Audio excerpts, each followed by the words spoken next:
రకాలు అంటారు కదా, గీళ్ళను చూస్తే నిజమే అనిపిస్తున్నది. పెయ్యంత ప్లాస్టర్ వేసుకొని ఎట్లా పోతున్నాడో చూడుండ్రి. సోషల్ మీడియాలో ఫేమస్ గానికి గిట్లనే దిక్కుమాలిన స్టంట్లు చేస్తుంటారు కొందరు.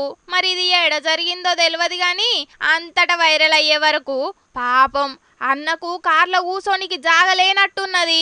అందుకే ప్లాస్టర్ తోని కారుకు అతకబెట్టుండ్రని కారెడ్డలాడుకుంటా కొందరు కామెంట్లు చేస్తుంటే, ఆ తలకాయ కూడా ఇంత ప్లాస్టర్ చుట్టుకోకపోయినావు ఇంకిన్ని లైక్లు వస్తుండే అని ఇంకొందరు కామెంట్లు పెడుతున్నారు.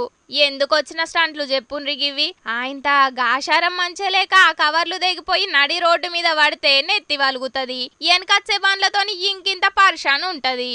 ఏందో ఏమో సోషల్ మీడియాలో ఫేమస్ గానీకి కొందరు వీళ్ళ లెక్కనే చిత్ర విచిత్ర కథలు పడుతుంటారు.